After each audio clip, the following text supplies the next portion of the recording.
All right, so we're joined by the 2022 Velma Jackson Valedictorian, member of the Velma Jackson Hall of Fame, member of the Northeast Mississippi Tigers football team, Carsyn Day. We are so glad to have you with us today. We've got a room full here with us at Velma Jackson High School, and we're recording this for all of our CCRB students in Madison County Schools, Madison Central, Ridgeland, Germantown, the Academic Options Center, and our YouTube channel. So thanks for taking some time for us today.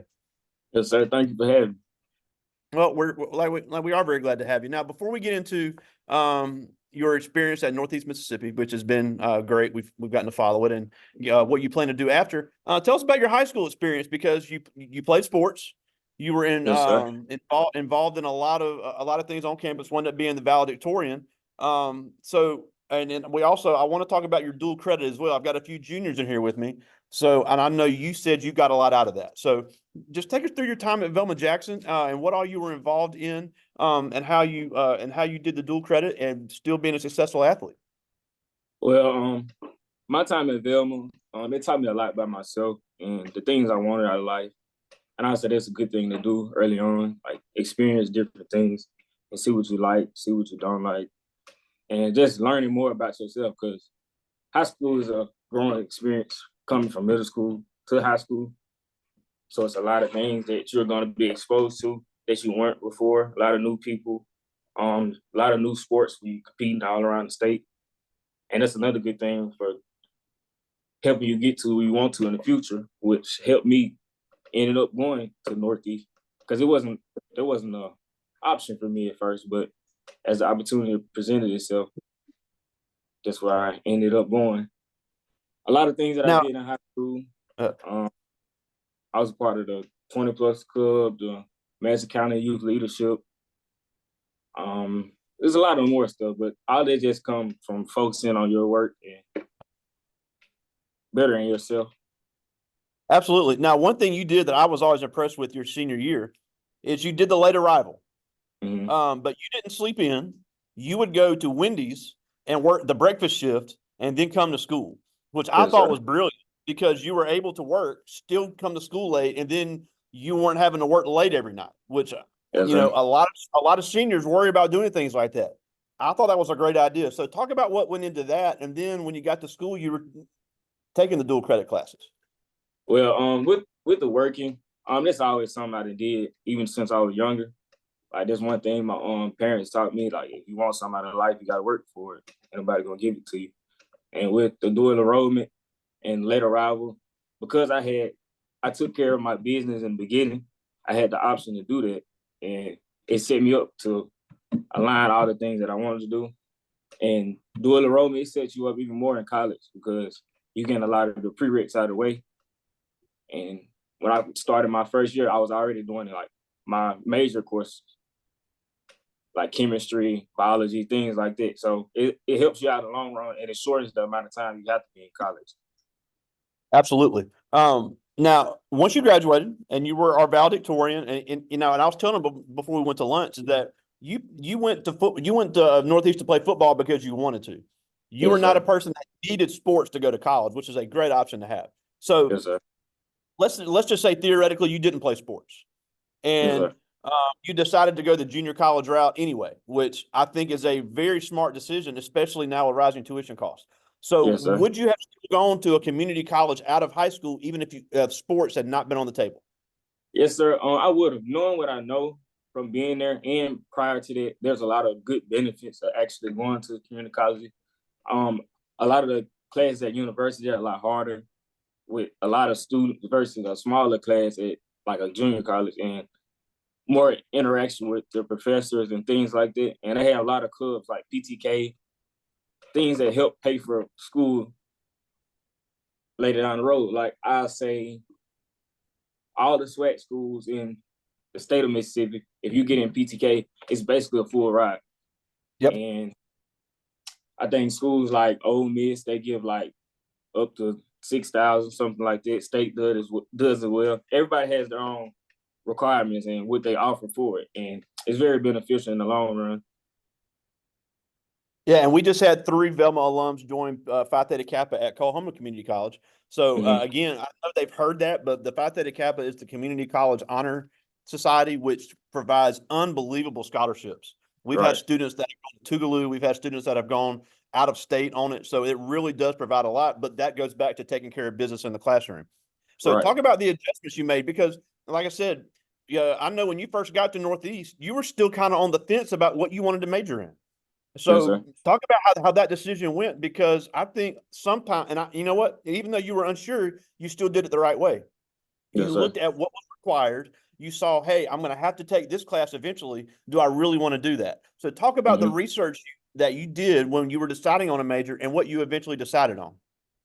Okay, so when I first graduated from Velma, I had three majors that I was thinking about. It was architecture, engineering, and computer science. And I ended up choosing computer science, but I saw in the long run that I had to take a lot of calculus. And knowing me, I know math is not my strongest subject, but it's another subject that I prefer, which is science. So they led me to switch to biology, and that's why I'm on a pre-dental track with it.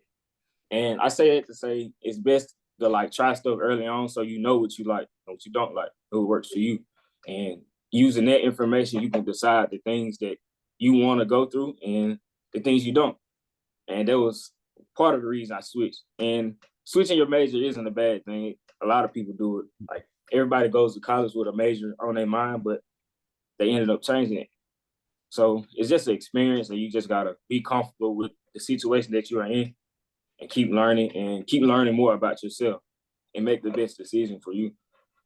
Absolutely. And then on top of that, you were able to balance playing for Coach Greg Davis up there at Northeast. And we got Yes, some athletes in here with us, and we got some athletes that'll see this later.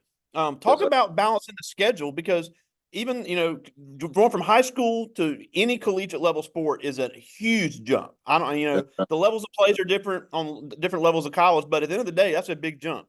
It's not one right. of these things where I'm tired. I don't feel like going to practice. I don't feel like showing up today. I don't feel like going to Mhm. class. The time commitment and the time management skills are just as vital as the skills you learn on the field. So talk Yes, about sir. how you manage that as a collegiate athlete. Yes, sir. And to piggyback off what you said, time management is a major thing that you need in college. Like from waking up in the morning to go to breakfast check is required. And if you don't, it's a lot of punishment and consequences for that. And then you have your classes throughout the day. Then after you got a class, you got to go straight to meetings, straight to practice. And it's just a constant thing that you got to do day in and day out. And you got to be committed to it because it's like a job now. And you're competing for your spot every day. And they pay attention to all the things like grades, going to class, who they can trust, all that plays a part in basically you playing. And it's not hard. You just got to make sure you focus on the things that are important. You can have fun. It's college. College is it's fun. There's gonna be a lot of things going on, a lot of new people, and you just gotta balance everything. Yeah, and I know you heard me tell the story, but one I always tell that I just always thought would blew my mind was when I was at Southern Miss. They played a Thursday night football game on ESPN against UAB, and they got back late that night because they had to take the bus. They didn't fly to Birmingham. The next morning, Marvin Young, who had run back 4 punts the night before and caught 5 passes, he's walking across campus at 8:30 in the morning. I'm like, dude. He goes, yeah, man, we got back like at 2 in the morning, but I got to go to class. So, Right, and this was started. This wasn't a guy that was on the end of the bench. This was a guy that was in the game, a starter. So when you get in these classes, these teachers don't care what you were right, doing the night before. They expect to be there, and coaches are going to expect you to be there as well. right. And there's a lot of situations like that too. I remember during the season that I'd be up studying that night. I look over my schoolwork, then I gotta look over the playbook too. And I gotta take my test that morning. And later on that day, we got a football game that we gotta prepare for it too. So you gotta be able to separate the two and make sure you handle all your business at the same time. So all of it goes together. You can't do the work without the football. And if you want to just do football, you got to do the work. So Yeah. all of And that'd be the same for any sport, right. basketball, track, baseball, softball, soccer, any of those on the collegiate level. The Mm-hmm. commitment level is just unbelievable. And I really think it's important for our kids to understand you may be a great high school athlete. Being a Right. collegiate athlete takes a whole nother level of commitment. Mm-hmm. Now, And you're around. you heard me say this a lot. The demand is high, but the rewards are great. Right. Now, next I want to talk about, I know you recently made headlines where you signed to play football for Jackson State, but Sure. now I understand that it's not going to happen. So Mhm. talk about that whole decision process and what went into changing your mind. So because I think I'm happy for you either way, but I just was Okay. curious about how that happened. Okay, so I graduated last December from junior college, and I was supposed to enroll at Jackson State this spring. The scholarship that I had, it was gonna be fully covered without the help of Jackson State or with the PTK scholarship, which is a good thing to do because it makes you more valuable. It makes you're less of a weight on the financial part because you're already covered. And so right before I enrolled in school, I was informed that the PTK scholarship doesn't start until the fall, so I would have to wait and then. And I was thinking about what I want to do, like later in life, setting myself up. I realized that it takes a lot to get into dental school, and I only have 2 years left to play, and I had the rest of my life to live. So I had to make the decision. It was hard because football is something I love, but it's also at the end of the day, football don't define me. It's not the only thing that I'm capable of doing, and it got me this far. So I'm grateful for that. But I had to make a decision to focus on my future and do what I feel best for myself. That's awesome. And you know, I don't know if I mentioned when you were here, you also powerlifted and you ran track, and I know you played a little basketball as well. So you played Yes, multiple sir. sports. But you know, again, it really was the academic side that always stood out to me. Now, Yes. what is your plan after Northeast when it comes to the pre-dental the pre-dental degree? Well, right now, I took the semester off because I get more money when I go back in the fall, and I'm gonna go to Mississippi State. I have like three Okay. semesters left. So right now I'm just shadowing with the School of Dentistry at UMC. I'm shadowing down there, getting my hours, focusing on my community service, the little stuff I need to meet the requirements for dental school. Yeah, and okay, I'm glad you mentioned that. Now, one thing, now you said you were able to take the semester off. That does not mean you're just at home chilling. Now, first of Yes, all, sir. you were able to do that because you did the dual enrollment and you had the Right, hours before you got to Northeast. right. Also, my sister also was just accepted into into the dental school at UMC. Yes, And sir. you're right. And she had a 4.0 at Ole Miss. It is very competitive. Mm-hmm. Now they like having the in-state people because obviously it saves them the scholarship money, like you said, but they're not Right. just going to take any. But like you said, you're going to need those community service hours. You're going Mm-hmm. to need some type of experience shadowing. So you've got to find ways to take initiative. So, Right. and we say this all the time, and you heard me say this when you were in this class. The degree is important, but the networking and getting the experience is just as important when Right. it comes to getting to where you want to get. Mm-hmm. Yes, sir. And you're totally right. And like along the way, you're gonna meet a lot of people that you might not think that can help you out later on. But it's always important to build good relationships and leave good impressions on people because the doctor that I'm shadowing right now, I met her in high school, like 10th grade. And then after I graduated last December, I emailed her about shadowing, and that's how I got the opportunity to shadow at the UMC. So it's very important, and networking is a good thing regardless of what you want to do in your life. Yeah, and especially, and I know you heard this story all the time too. You know, UMC is not a small school. Right. It's easy to get lost in the shuffle. You know, you heard me say all the time when I was at Southern Miss. I had the class. You know, I graduated Madison Central with around 500 people, which is Mm-hmm. larger, double than twice the size of Velma Jackson. I got to Southern Miss. I was in a class with around that same amount of people, and a guy I had literally known my entire life was in the class, and I didn't know it until the last day. So it is very easy to get lost in the shuffle, and that's why you got to get yourself out there, and you got to really get to meet the right people to get you connected. Right. And Well, I do have having, some. No, go ahead. I was saying, having a lot of people knowing who you are, that's a good thing as well. Absolutely. Well, I'm gonna get to these questions. I got some really good ones. Yeah. So I'm glad they're thinking about this stuff. I love this first one. This is Cornell Bacon, senior member of basketball, track, bowling, the whole shooting match. And he goes, "How did you deal with the pressure of having your name and being Mr. Velma Jackson and being a role model and constantly having to be the person everybody saw you to be?" I wouldn't say it wasn't that hard because I was just being myself. Like when you're being yourself, a lot of things it comes natural. So a lot of times you don't have to worry about what people think or what they'll say. It's like as long as you're staying true to yourself, then it's not gonna matter. Absolutely. Now, this is a junior, Shania Kyles, member of our Blue Diamonds, transferred here from Minnesota, and she's asking about dual credit. And she asked, how did you manage dealing with dual credit on top of your regular classes? And what are the main opportunities someone can gain from taking dual credit as a senior?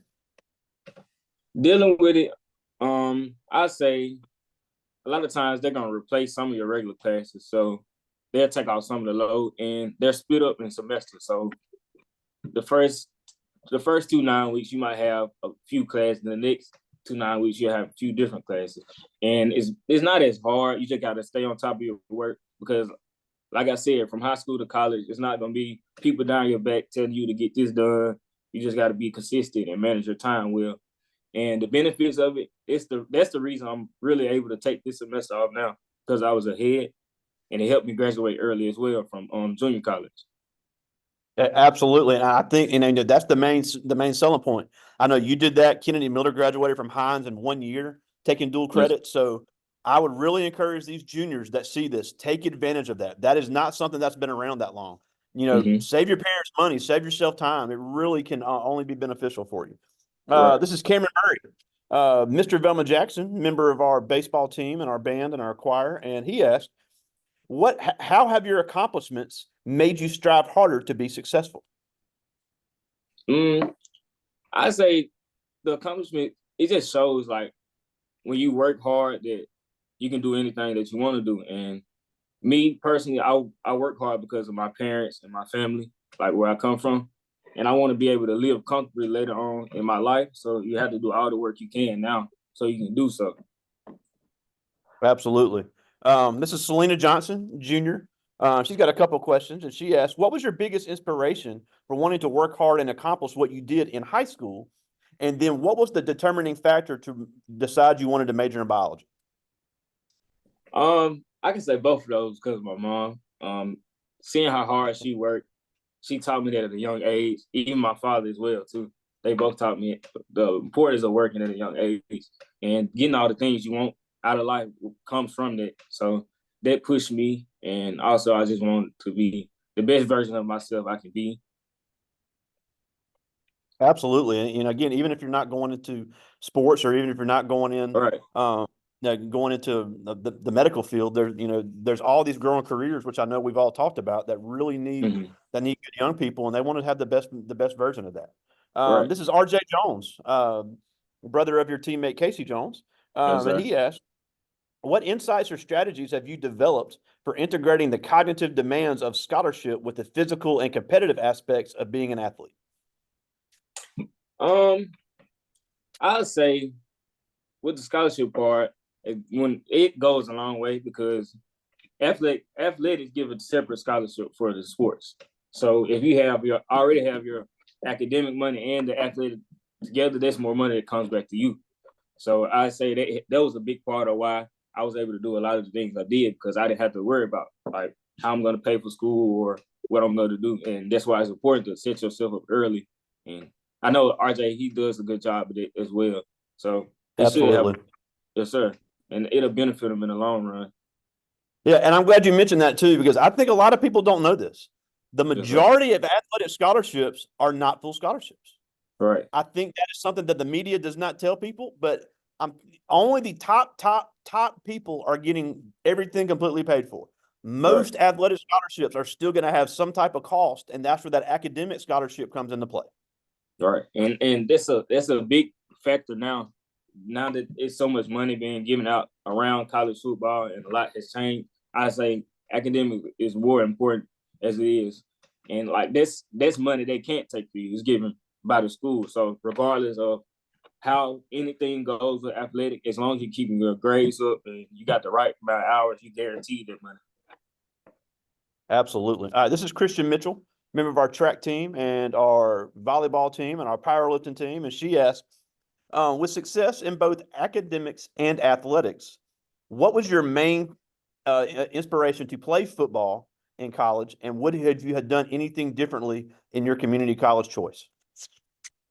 I said my love from football came at a young age. I've been playing football since I was like 5. So it came natural, like continuing doing it like throughout high school and college. I wouldn't change schools if I could, because Northeast was a good experience for me. I met a lot of good people, and I'm still in contact with a lot of people there, a lot of teammates, and I say that's an important thing to build like those connections, because later on you have someone you ever call on if you need help or you need advice for your kids, anything like that. Even with like jobs and stuff, you might need reference letters. So building them connections is very important, and it's a good thing to do early on. Yeah, and Boonville's not the tiniest in the middle of nowhere town. It's not too far from Tupelo. You know, if you Yes, want to sir. go get something to eat there, you know, it's not too far of a drive. So it's not too Yes, sir. far out in the middle of nowhere. So there's definitely worse places to be other than Boonville. I Yeah. like this one. This is Deja Weaver, one of our volleyball players, and she asked, "What do you think was your biggest obstacle during your high school years?" Mm, I say worrying about how people will feel about the things that you're doing, because at the end of the day, you're doing the things because of you, for your success, and you can't worry about, okay, because I'm doing this, then somebody might not like what I'm doing. As long as you're doing it for you, it doesn't matter, because at the end of the day, this is your life and you have to live. There you So go. you have to do all the things you want to do and not worry about how other people feel about it.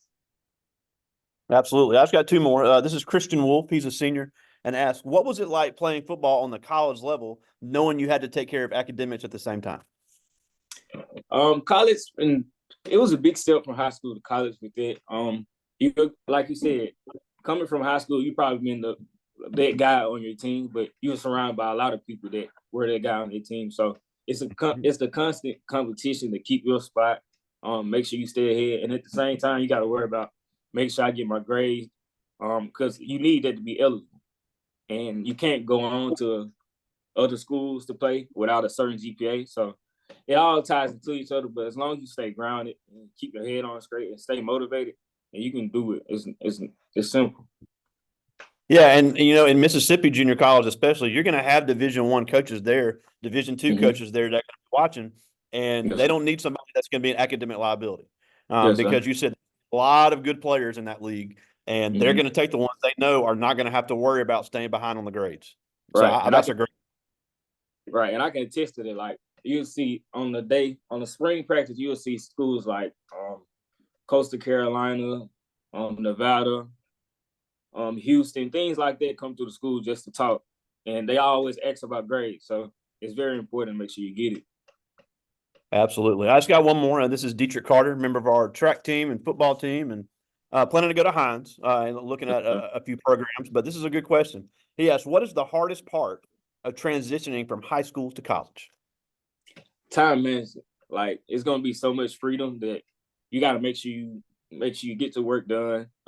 And surrounding yourself with the right people will help with it, because you got to balance the time of social and work. So yeah, you just got to make sure you're around the right people, because there's gonna be a lot of new faces and there's always something to do. So just make sure you keep your work first, then have fun later. Absolutely. Well, we're almost out of time, and we thank you Yes, sir. so much for taking some time for us. But you know, and I know I speak for so many people. We are so proud to call you an alum. We're just so Yes, proud of the sir. things you're doing. Like I said, no matter what you decided to do, we were always going to be proud of you for all the great things and the great way you represent our school and our community. Yes, But you know, it wasn't that long ago. You were sitting in this same room, walking all these right. same halls, these same teachers in the same community, dealing with the same things that these kids are dealing with, but yet you just rattled off in 2 years all the things that you've accomplished and the things that are to come. So it's obviously possible. Mm-hmm. So with these kids coming from the same school district, the same schools, the same teachers, same situations, how can they set themselves up to be just as successful as you? I'd say first you have to have a plan of what you want to do, like the things you want to accomplish, and you got to set short term goals and long term goals. Like say in 10 weeks I want to be doing this, or by next month I want to have this in place. And it's all about researching and putting yourself around the right people, because it's not about what you know, it's about who you know. And when you know good people, then they'll help you out, and that's very important, not just now but later on in life as well. Absolutely. Well, great stuff, and we appreciate you taking some time out of your schedule for us today. Yes, sir. Just one of the great alums in Velma Jackson history. Remember the 2022 Velma Jackson valedictorian, member of the Velma Jackson Hall of Fame, Carsyn Day. We thank you so much for joining us today. Yes, sir. Thank you for having me. All right, talk to you soon, buddy. All right.